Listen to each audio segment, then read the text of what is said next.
Davis steps under center. Gibson and McClendon behind him. Davis with motion by Richard. Will give the ball to McClendon. He leaps. Oh, he doesn't get in. He fumbled the football. Carolina holds. The game is over. And Carolina has won the game. Finley to throw. Over the middle, intercepted. Wolford again. Wolford the other way. At the 30, the 40. Wolford to midfield. Miles Wolford with the pick. The heels on the doorstep of an enormous victory. Left side of the line. Hood standing to Williams' right. Williams gonna throw. One-on-one. Davis has it. Touchdown! Carolina wins! Carolina is the Coastal Division champion! Bernard fields it at the 26. Heading to the far side. Gio at the 35. Gio, he's at the 50. No, he's not. Yes, he is. Gio is going to take it for a touchdown. Are you kidding me? Connor Barth for the possible win. Snap, spot, kick away, high enough, long enough. It's good! It's good! Carolina has won the game on a 42-yard field goal by freshman Connor Barth. Good gosh, dirty. This is the Heel Tough Blog Podcast.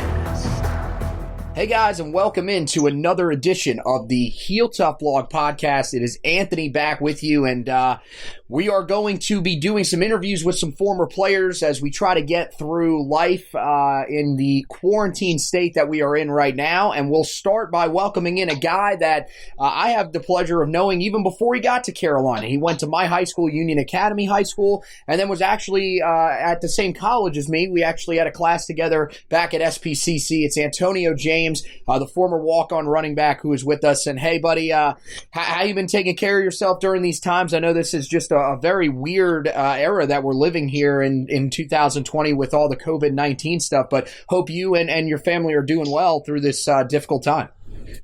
Yeah, man, it's definitely been kind of scarce as far as I went to Walmart the other day and almost everything's off the shelf. So, I mean, it's kind of good that we kind of have a membership to Sam's Club, so kind of stocked up a while back on necessities like toilet paper and all of that. And then I kind of work from home 3 days out of the week already, so it's been working from home every day. So it's kind of not too much of a transition for me, but just trying to get through it. It's kind of weird for all the people in the restaurant business and all of that, so it's praying for them. Yeah, no, you're right about that. Just so many people affected by this, including the guys that are currently on campus right now for the Tar Heels as they are getting ready for 2020. We'll talk about that a little bit later. But first, wanted to ask you, you went to Union Academy, and you were actually the first Union Academy Cardinal football player ever to reach the D1 level. I know that, of course, you went to Piedmont High School as well, and I know you identify that as one of your schools as well. But Union Academy is a place that you hold special into your heart. How much of an honor is it for you to be, have the title of being that first guy to ever make it to a D1 program? Yeah, I mean, I think it's definitely awesome because, I mean, even when I was, in high school, I was still recruited by Carolina. Had Coach Brewer come to campus about 3 times, and he honestly said to me that, he would always come to Union County as far as go to Weddington and Monroe, but he's kind of never heard of Union Academy until he started recruiting me. So it's kind of like putting, Union Academy on the map. Just, it's a school for excellence as far as, character and education, but kind of sports is kind of on the back burner. So kind of, having schools come and look at us as far as giving us a chance to even, try to go to their school was kind of an honor to me. And, this past year I coached the 4th and 5th grade team, and it's just as far as, giving back, kids kind of looking up to me and like, knowing, they go to Union Academy, there's still a way to kind of get to that level if they want to, work hard and do what they got to do. Yeah, that's awesome, man. And, of course, this past year, Pfeiffer Griffin, who is an offensive tackle going to the University of Illinois. So I think some of guys like you definitely set the bar here in Union County, but especially for Union Academy, a school that now might show up on some radars here as we go forward. You know, when you first arrived to practice, because I remember you went for your final 2 years, you were there at Carolina as a junior and a senior. You know, when you showed up for that first practice, what was it like? Because I imagine that for you, I mean, it was just a surreal experience being a guy that, you know, was wanting to go to Carolina all along, just from what I remember of me and you talking whenever we were at SPCC. So I'm assuming that was just a phenomenal experience for you. Yeah, it was just kind of like as far as going from, you know, I went to Pikeville my first 2 years, but still followed Carolina heavily, you know, kept track of them and kind of see what they were doing, and kind of just seeing the players that I was watching on TV. Now I'm sharing a locker room with them, working out with them, you know, talking with them, having conversations. It was really surreal.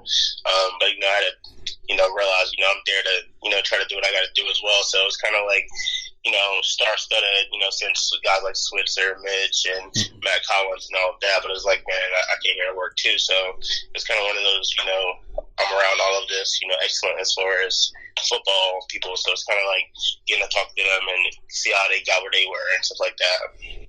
Well, what was it like being a walk-on in that group of running backs? Because just from I remember the time seeing you guys on social media, they really seemed to take you in very well, and you guys really had a strong bond. Was that how it was in when you were on the field as well? Yeah, I mean, the running backs, it was definitely a close-knit group, and actually I'm still in group chat with the current players now, so like people like Michael Carter, some of the running backs, Devontae Williams, all of them that's kind of on the team now. I'm still in that group chat with them. I don't really, you know, keep in touch as far as like responding in their group chats, to just kind of peeking and seeing what, you know, they're going through as far as their everyday lives. Just letting the kids do what they do, since I'm kind of more of an old head now. But no, it's definitely was a cool experience, you know. Anytime we see each other, you know, we're always, you know, I go up there, on there to like almost every home game, so it's kind of cool seeing like Michael Carter and all of them, just talking with them. So I mean, yeah, we're really cool and close. Like they just took me in like I was another one of the guys. Well, I know, you know, one of the other guys that probably took you in, like another one of his guys, was Coach Fedora. And, you know, while his tenure really didn't finish the way that a lot of people hoped for, I feel like, you know, eventually we'll all look back and say that it was a relatively successful era for Coach Fedora. What was it like playing under him? Because, you know, all coaches are different. With Mac, I know a lot of the guys have said you get that kind of fatherly vibe. What was the type of vibe that you got in the locker room from Coach Fedora? Yeah, I mean, Coach Fedora was definitely he was more about discipline, trying to kind of mold us to be men as far as in the everyday life, just kind of giving us the characteristics that we would need in the work life, being a family man, stuff like that. Like he definitely, you know, as far as cared about us and how we became men, and you know, having honor and integrity and all that stuff. So he definitely helped mold us to be, you know, great young men in society and kind of giving back. He definitely cared about that. I remember doing like going to Target and buying gifts for children that kind of couldn't, you know, afford to.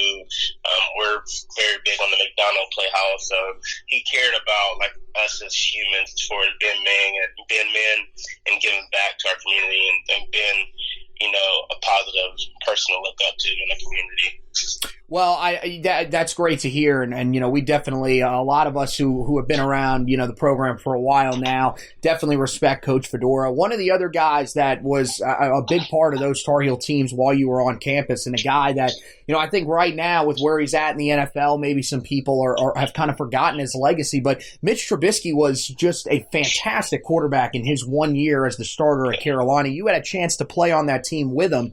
I know that, you know, with Sam Howell coming in and the potential for him to, you know, be in the Heisman hunt and everything like that, it seems like people have kind of forgotten a little bit about how special Mitch was. But, you know, just from being around him, how special was he, not only as a football player, but as a person? Yeah, man, Mitch was an awesome guy. You know, he was really contemplating about going his junior year or his retro junior year. I mean, we're all like, you know, it it wouldn't be smart for you not to go. You have a chance to be the number 2 pick in the draft. Like, yeah, I know you love us as guys, but you got to do what you got to do. He actually wrote us like a memoir as far as like everything that went through the season and how much he like loved us and stuff like that. I still have that. I have that in my room actually right now. Yeah, Mitch he's an awesome guy. Like, he got drafted and had that big contract and signed with Nike. He came back on campus actually after that, and he was working out or doing something. And I was in the locker room and I walked by him. I was a walk-on, so I didn't. He knew of me, but it was like it wasn't like I'm one of the the big time guys. So I was just gonna walk down. I was like, I don't really want to bother him after he just signed a big contract, was a number 2 draft pick. But he walks over to me, he's like, "What's up, Antonio?" Like, calling me by my name and all of that. So it was like, man, he's just a down to earth guy. Like, even though he just signed this big contract, he doesn't have the big head. Like, he cares about everyone as a family. Like, so I thought that was an awesome experience kind of with that. I was like, man, I didn't think he'd come up to him. Like, he just signed a big contract. It's like, it's one of those guys. It was pretty cool experience. Yeah, that's awesome, man. That is definitely awesome. And, now Carolina sort of building off of some of the momentum that we saw under Larry Fedora and Mitch Trubisky. Right now, look, this program is heading in a great direction, of course, on the recruiting trail, but also on the field. This team, went to a bowl game in year 1. They got the victory over Temple. You said that you have been following the team a lot even since you left campus. What are you most excited to see from this Tar Heel team in 2020 if they're able to get on the field, of course, with everything that's going on, but we do think they eventually will. Yeah, so I've always, been, optimistic about Carolina. I remember kind of a correspondence with you.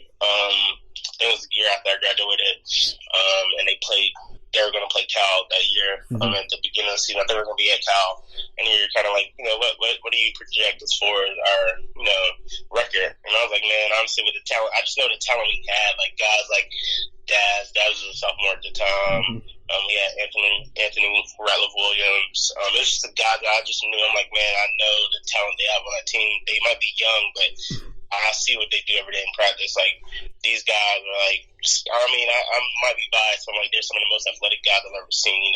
They're hardworking players. So I've always kind of been optimistic. And I was like, man, I think they'll win 8 games. Of course, I think they only went to go on to win like 2 or 3. Right. That, but I was like, man, I just know what they have, what they could do, like, just up for their potential. So it's like, Daz had that breakout season last year, and I've always known, like, man, this kid is like the type that you can't talk on in a phone booth. Like, he's electric. Like, there's not going to be one guy in the nation that can talk to him, by themselves. It's going to take 2 to 3 guys.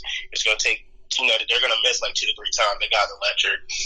Seeing guys like Michael Carter coming back. I think he's going to have a big year. Javonte. Seeing what, Sam's going to do his second year after that big year he just had.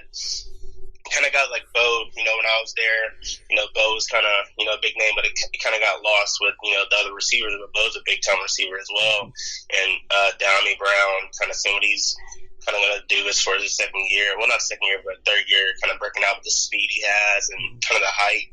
And then as far as defense, we got those guys. We got that one transfer from Virginia Tech. We got Patrice Renee coming back. We got that one guy from Clemson. So it's like, man, the defense is going to come back strong. You got people coming back, and then the offense is already potent. So it's like you got a dominant offense coming back with a strong defense. They stacked up well against Clemson. I went to that game, and I was just like, man, we actually have a chance to beat this team.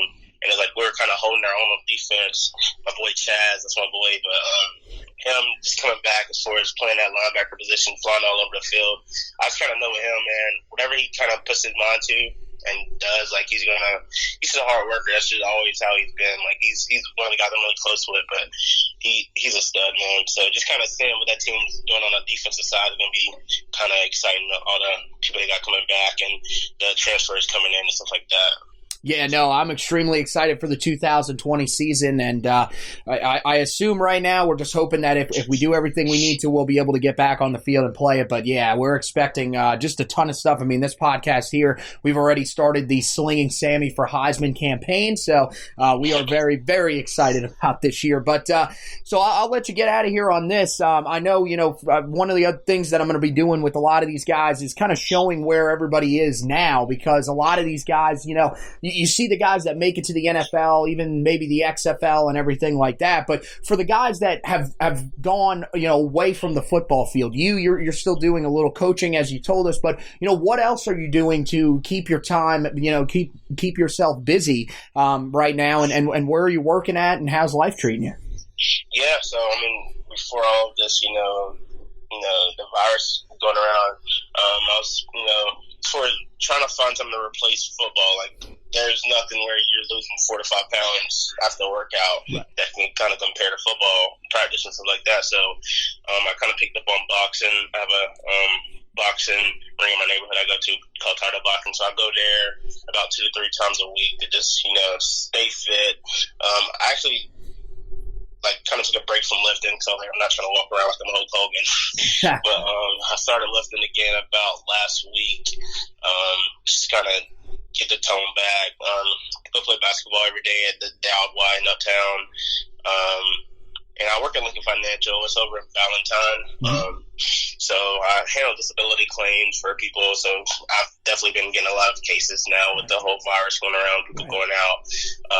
But I handle claims for people nationally, so all over the country. And I live in, what do you call it, Still Creek, so it's kind of my Carolyn. So I just bought my townhome in July of last year.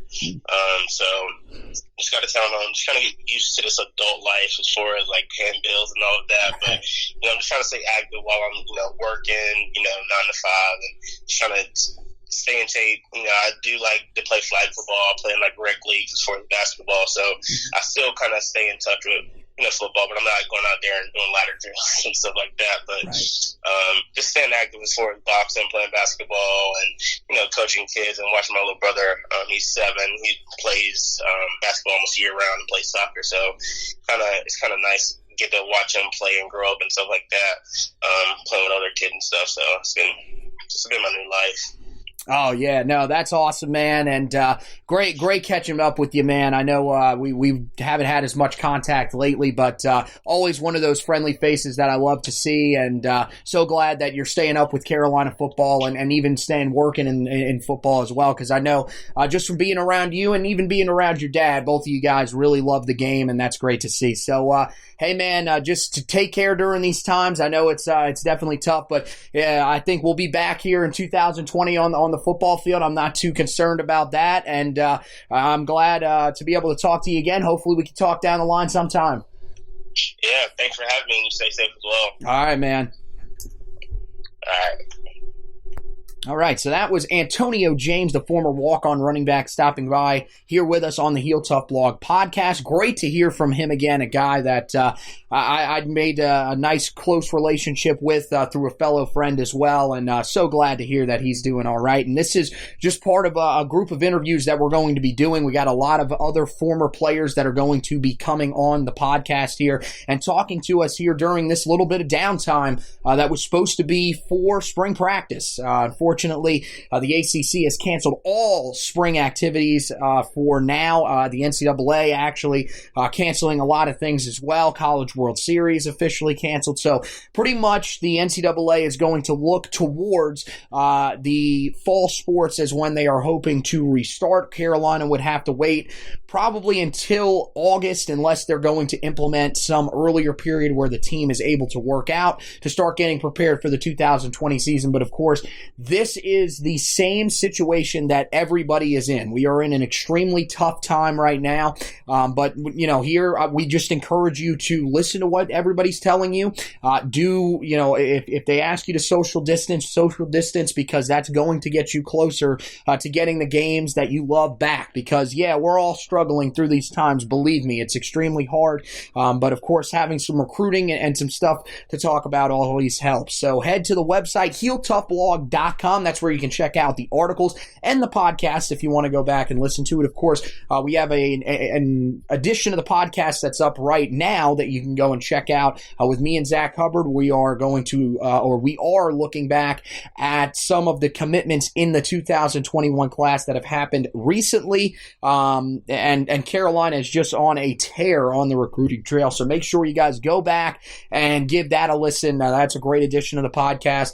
And then, of course, on the website, website. We've got all the commitment articles that you need. You can go back, read even the one from Drake May, Kobe Paysauer, as well as Eli Sutton. And then we have the ones from this past week. Tymir Brown is on there, as well as the most recent commitment in DeAndre Boykin. So make sure you guys go and check all that out. We have all the stuff to recap the 2019-20 season on the basketball court. It wasn't the greatest year for Carolina basketball, but you can go back, read Josh's full season recap. You can also read my analysis of the season as we get ready to start to turn into a more positive light in Carolina basketball as well. Wrap up this season a little more. We'll do some awards and stuff like that, but also after that is over, then we'll turn our focus to what could be in the future for Carolina basketball, and one that we are definitely hoping and thinking will be a lot brighter than what we saw this year. Also, you can go and read the final baseball article of the season where we recapped the final week. And unfortunately, when I wrote that article at the time, we didn't know if everything was going to be canceled for the spring sports season, but unfortunately everything has. So that will be it. Carolina finishes the season 12-7. Go back and read that for us, and give it a like as well, and share if you like the article. So that does it for this edition of the podcast. Make sure you don't miss any editions of the podcast by going to wherever you listen to the podcast at. Rate, review, and subscribe to the podcast. We greatly appreciate that, especially during these times when we're going to be having a ton of content for you guys to keep you guys busy. So, once again, want to thank Antonio James for joining me. Want to thank you guys for listening. And as always, go Tar Heels!